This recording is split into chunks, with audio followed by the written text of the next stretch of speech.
Hello, collective. Yeah, I had this download. All right, I've had several downloads, and I apologize for not getting these out, but they are now synced up, and I just want to communicate something pretty broad. And I guess I'll frame it by saying this isn't just about like the choice to get on your journey or to improve your life. It's not about that. It's actually not even about how you do it. I think that if we clarify the importance of it, then maybe it'll make it easier on these individual decisions that you have each day.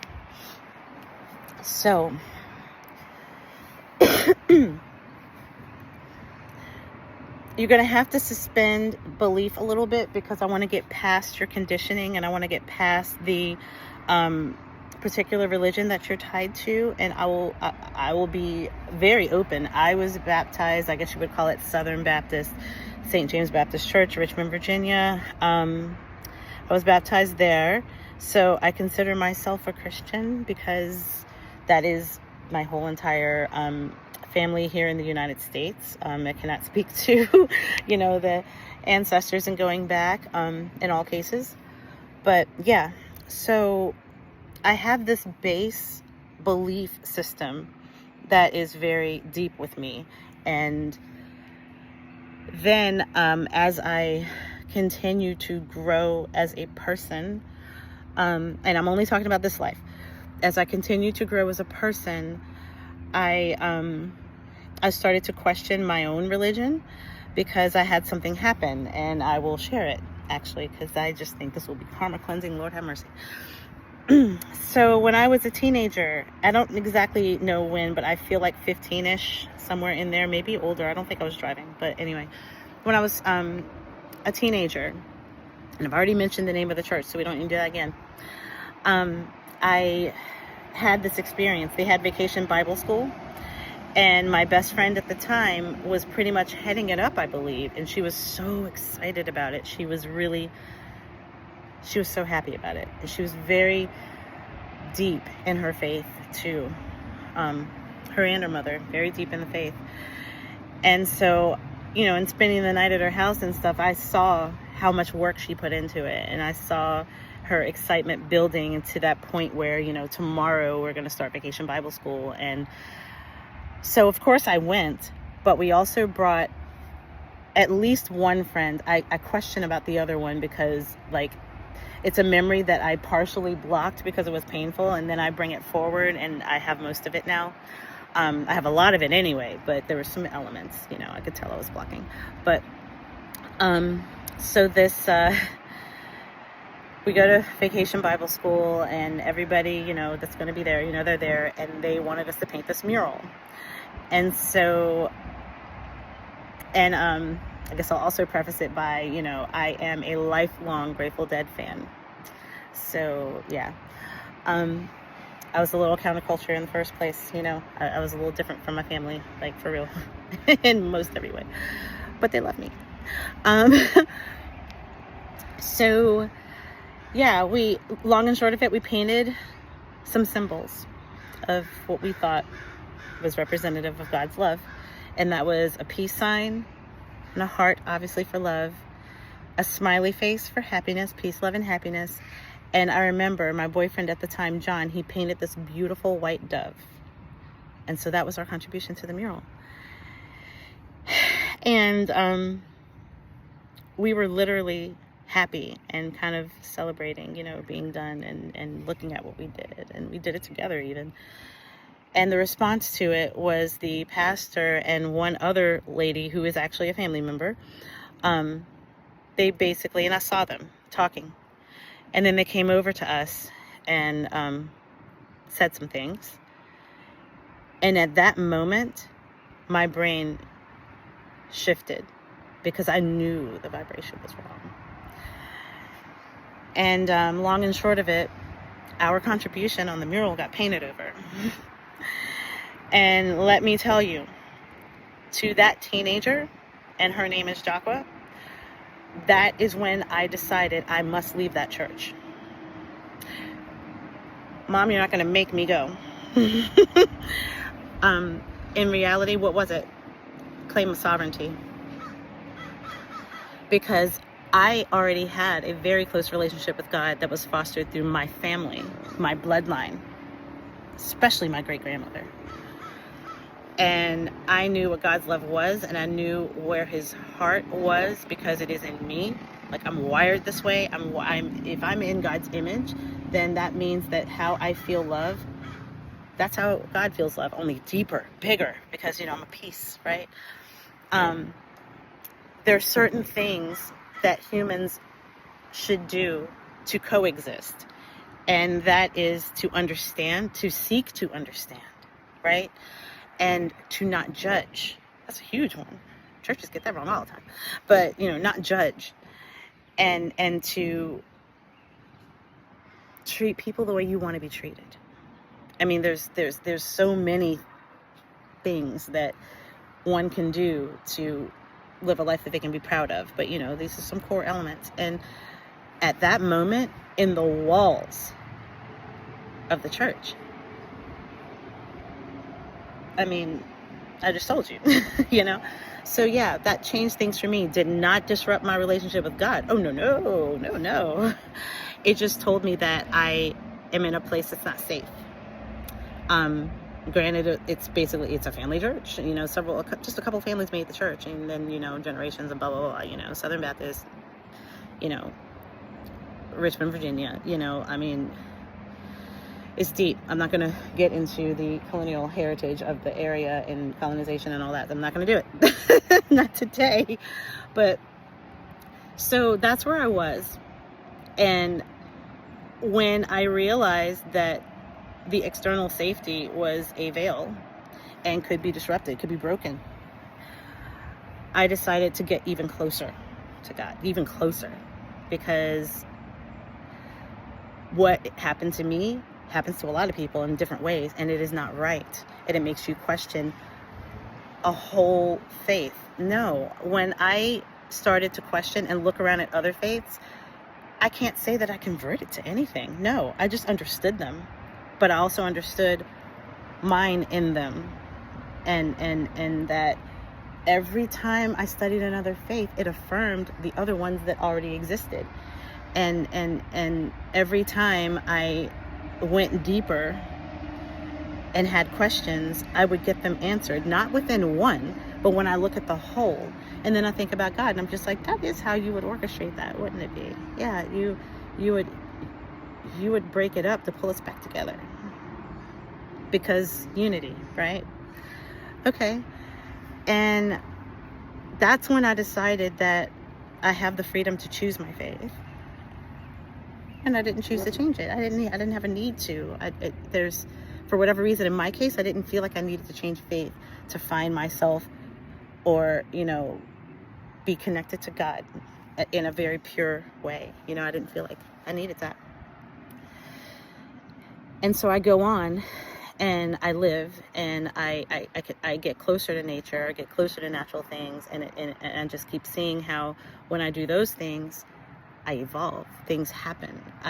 Spiritual gurus fall out of nowhere. Like, I think it was between middle and high school. Gangaji, if you don't know, go on YouTube. Gangaji. Yes. But having found her as a child, yes, that definitely changed a lot. That definitely made, I realized the stillness and the oneness and the beauty in being in the here and now.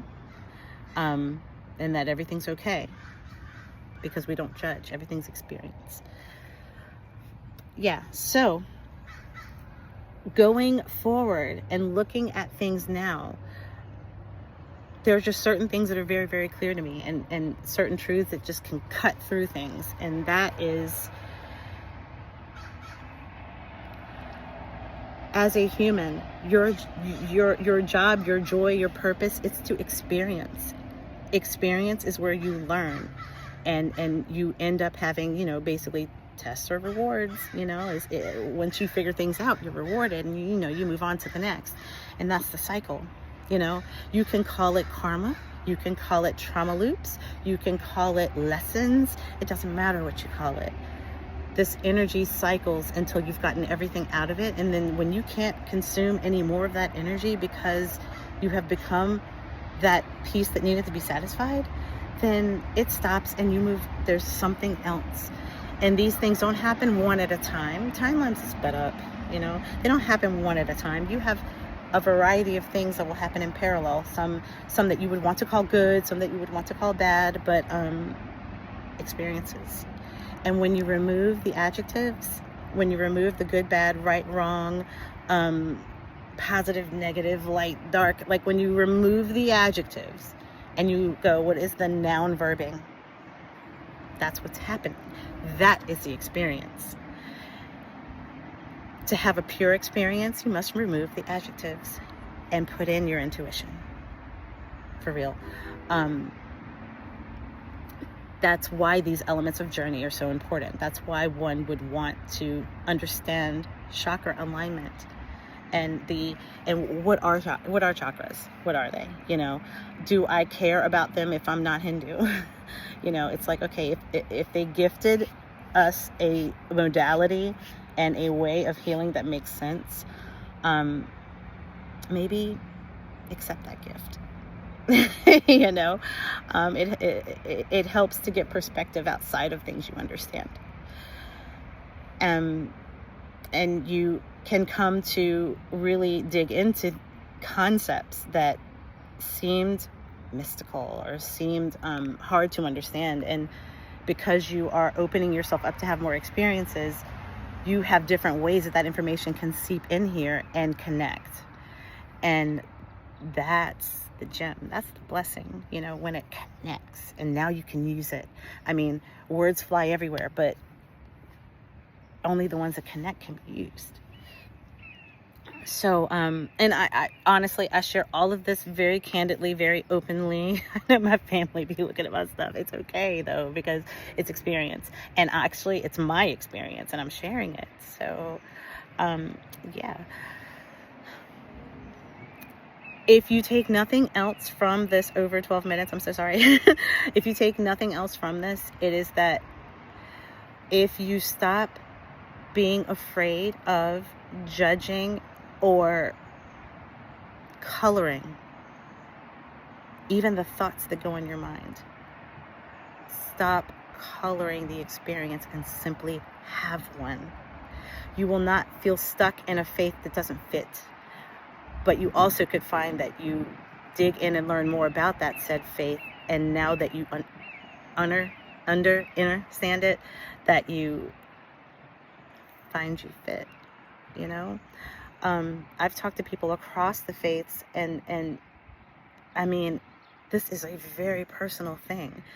No two people truly are going to get pulled to God the same way. So please stop thinking that there's some cookie cutter approach or some massive thing that you must be connected to. You must be connected to God, and how that connection is allowed, that's a blessed channel. So don't be afraid of it. And also remember, if words are coming externally that are trying to shift you around your, faith, my higher self says, block it. But no, what lower self wants to say is, please understand that the external noise is the channel always for distraction. You can listen to it, and I suggest you do, because you want to be learned, you want to be mindful, you want to increase your knowledge in all things, because you can use it. We'll talk alchemy later. But if the chatter is external, trying to affect your internal, that is not congruent. It's just not. Things that affect you inside must be sought inside. Things that are external can affect it, yes, but that should be your free will allowing it to do so. So again, all of this work is internal. That's your spiritual journey. That's what it really, at the heart of it, that's what it is. It's internal, and it's you realigning yourself. You are unlearning and then relearning, decoding and then recoding, and you're setting yourself up in your optimal state, sitting within this optimal vessel of yours. Love, health, wealth, abundance, Don't forget the health. You want this to be properly set up to work for you. You know, we are going to get health issues addressed. We're not just going to light a candle for that. No, that's not what candles are for. They're enablers and helpers, yes, but you ought to do the physical things also. The earth gives you everything you need. Remember, yeah, if you're in the West and you're used to pills, that's acute stuff, right? In Eastern medicine, you're going to get a different thing, right?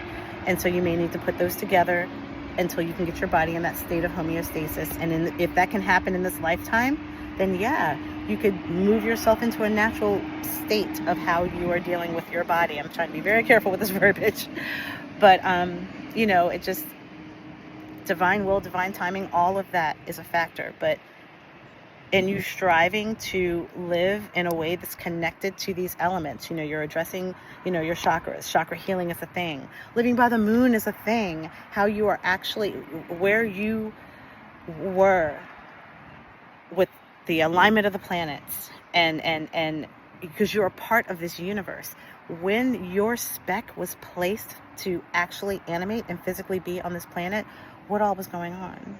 Let's figure out at the essence of you what was going on that created the essence of you. And then we move forward. Those three elements are very close to me. They are. And I understand how they weave together. I don't get lost in modalities because I just don't have time to sit there that long. There's a lot going on here. I'm on a love mission. I'm raising the vibration of this planet with my heart, you know? So I don't sit in places like that too long. Things move fast. I move with them. You know, the energy doesn't sit. I don't sit. But I will say, if you're struggling with journey and you've made it this far in my message, then do yourself a favor and open yourself up to what is available to teach you. You know, astrology alignment is a thing. Don't get married to it. Don't get buried in it. Just know it's a thing and take your breadcrumbs when they come across. At minimum, living by the moon, that is different. This moon cycle is constantly, it's affecting your tides, man. You know, like, we are connected to that, and it has a connection to us, especially women. You know, every month we experience things that are tied to that moon. It is a thing. It is worth knowing about. Chakra healing using some sort of multifaceted modality, which is you. Choose your elements, choose them wisely, go deep, ask questions. I'm always here, you know. Let this thing build. Let your life get full of whatever it is it needs to get full of, and move forward. That's my message. My channel's ended here, and yes, maybe watch this a couple times, because I unpacked a lot and I poked many things that are controversial, but you know, hey, let it filter in, and just keep with me on this, because I mean, all I'm doing is trying to demystify this thing that is so simple. But us as humans, in order to control, you know, big experiences, we've played around with words so much that we are confused in general. Not all of us are confused, but so many are that it continues to create these confusing loops that you have to navigate yourself through and step through. And, you know, yeah, journey is a bit tricky until you figure yourself out. And then once you do, you can deflect this stuff like, you know, Superman, She-Ra, whatever. That's my bit for today. And I'm absolutely sending every energy that says use what you can use, and if you cannot use it, let it float by you and not stress you out. Have a beautiful day.